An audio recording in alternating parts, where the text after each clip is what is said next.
Good morning, ladies and gentlemen. My name is Janae Brown. Sorry, John. I am a senior here at Southern, and I am studying English. And today I'm going to be discussing with you a topic that spiked my interest, and hopefully by the end of this, you will be drunk with knowledge too.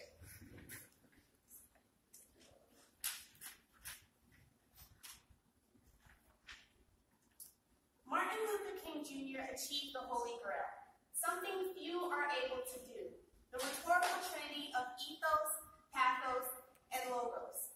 On April 3rd, 1968, King delivered an authoritative appeal called "I've Been to the Mountaintop."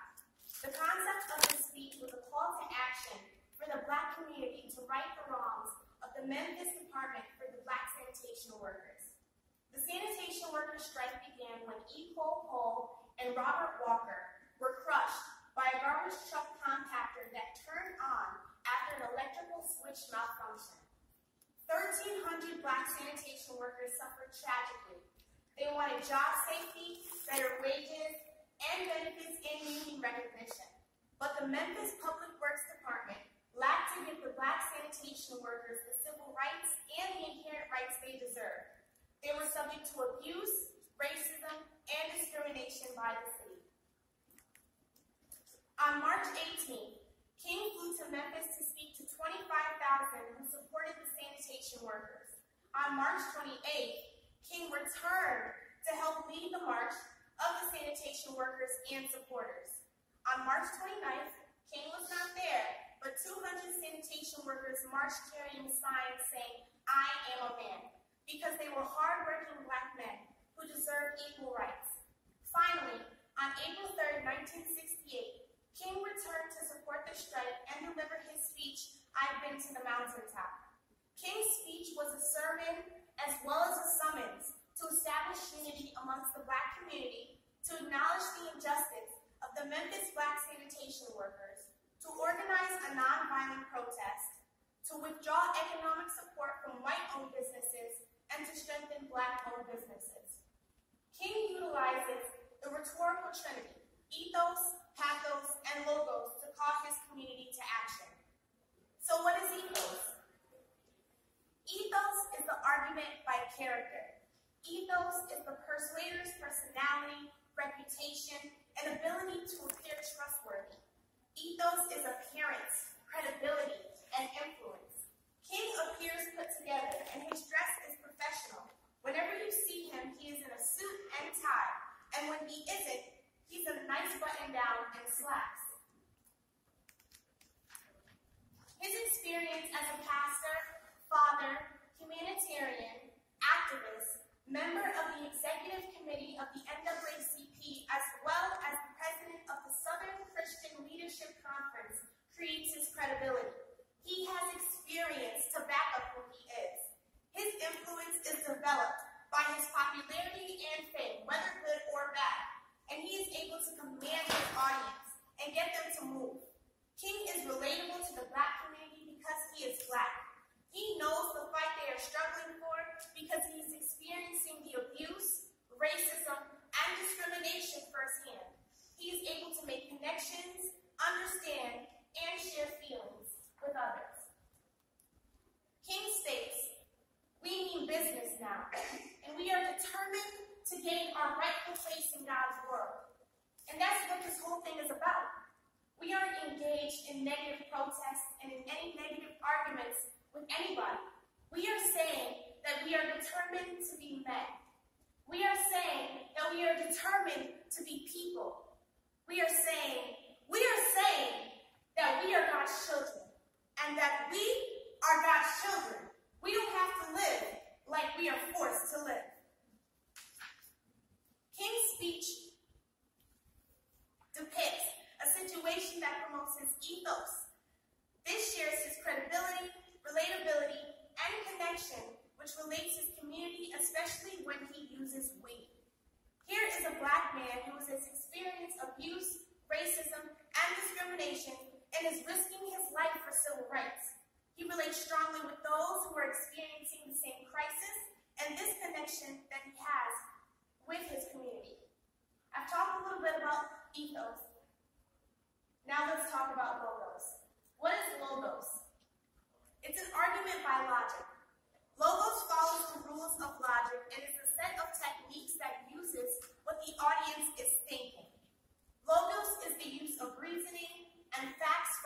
credible source. The credible source being Martin Luther King Jr. Here is an educated Black man with a Bachelor of Arts in Sociology from Morehouse College, a Bachelor's of Divinity from Crozer Theological Seminary, and a PhD of Theology from Boston University. Not only could he organize his thoughts, but he could communicate difficult concepts in a simple format. He has marched, he has been chased by dogs, he has been maced, he has been hosed down, and he has been imprisoned as well as stabbed. However, all of these trials have not prevented him from his goal. His life is proof of what he has experienced, and he has organized his speech in a way that not only is profound, but genuine to their current state. The issue here is injustice. The issue is the refusal of Memphis to be fair and honest in its dealings with its public servants who happen to be sanitation workers. We have been forced to a point where we are going to have to grapple with the problems that men have been trying to grapple with through history, but the demands didn't force them to do it. Survival demands that we grapple with them.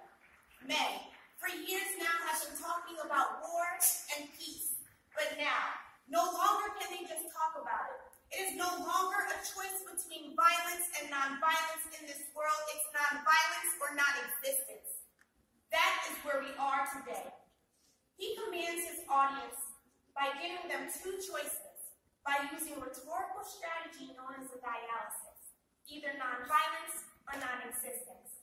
The choice is nonviolence, which can be done by participating in nonviolent protests for civil rights and withdrawing economic support from white-owned businesses and strengthening Black-owned businesses for economic equality. Now let's talk a little bit about pathos. What is pathos? It's argument by emotion. The right amount of emotion is not cold, or in the middle, or over the top. The right amount of emotion is packaged and minced in pieces until the very end when you bring the crowd to action, to tears, to rally. It is that moving, tear-jerking, spine-tingling amount of emotion that gets you out of your seat to do something.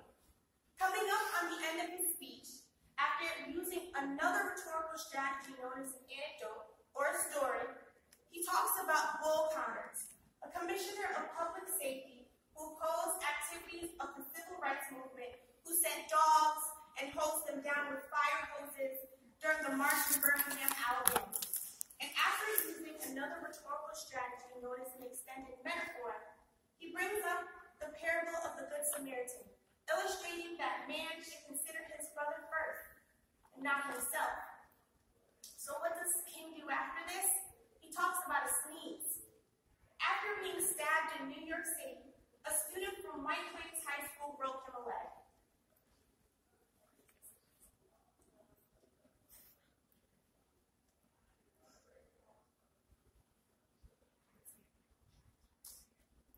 You know, several years ago, I was in New York City. It was a dark Saturday afternoon.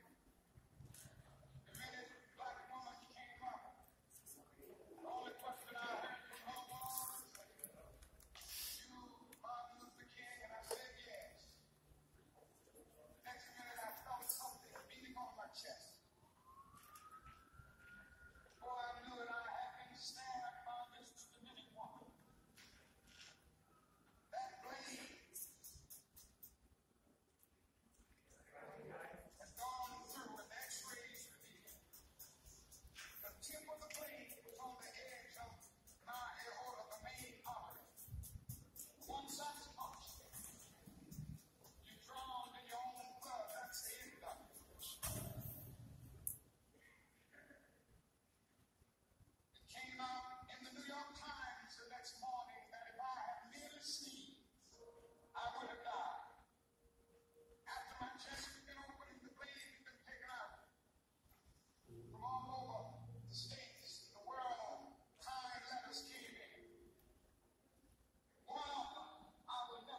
is okay with him.